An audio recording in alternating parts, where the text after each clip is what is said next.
When John O'Connor, the owner of the aircraft, first contacted me about this restoration, I was thrilled. I grew up watching Black Sheep Squadron on TV and couldn't believe I had the opportunity to work on one of the actual aircraft. John, some of the historians at Air Corps Aviation, and the team at Flying Colors spent hundreds of hours researching the history of this aircraft. Ultimately, John came to the conclusion that he wanted to honor someone special with this restoration. The airframe sitting here today is a F4U-7 Corsair, bureau number 133710. It was built in 1952 by Chance Vaught at their factory in Dallas, Texas. 94 of this specific model were built for the French Navy.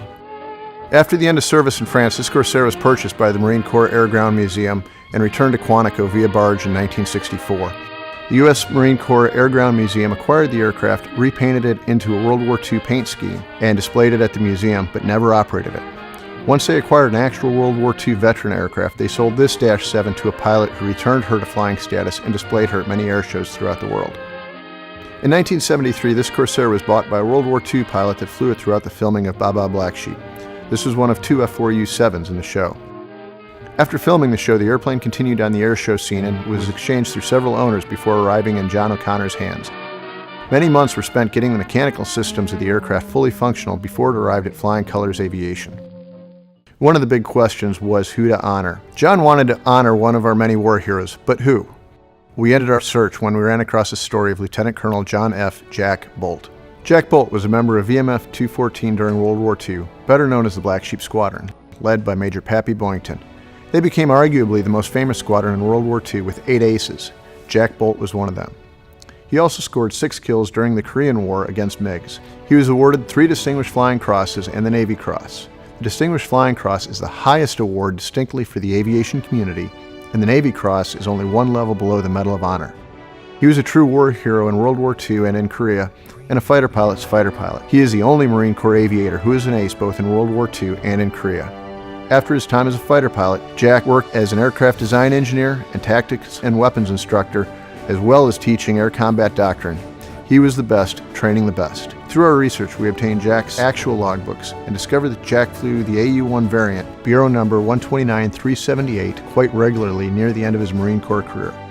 We chose to paint this Corsair in the AU-1 scheme displaying that bureau number because it was the last Corsair that Jack ever flew.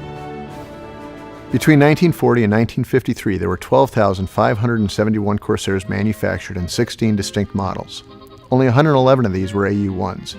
The last U.S. Marine Corps AU-1 Corsair was based at Quantico and was retired in mid-1957. Sadly, there are no known surviving AU-1s in museums or in the hands of private owners. In addition to honoring Jack Bolt, we are honoring the service of the lost AU-1 aircraft. Over 5,000 hours went into restoring this Corsair. During the process, we discovered that many of the parts in this aircraft are indeed authentic AU-1 pieces. Many data plates display AU-1 in the model designation. The F4U-4B, AU-1, and F4U-7 are essentially the same airframe with modifications to their specific mission. Most of the parts were interchangeable, but it was still a surprise to the team that there were so many AU-1 parts on this airframe. How fitting that it lives on in AU-1 colors today. A collective effort went into the restoration of this aircraft.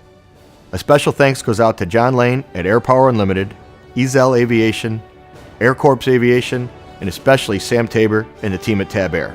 We at Flying Colors were honored to be included among the best in the industry working on this Corsair.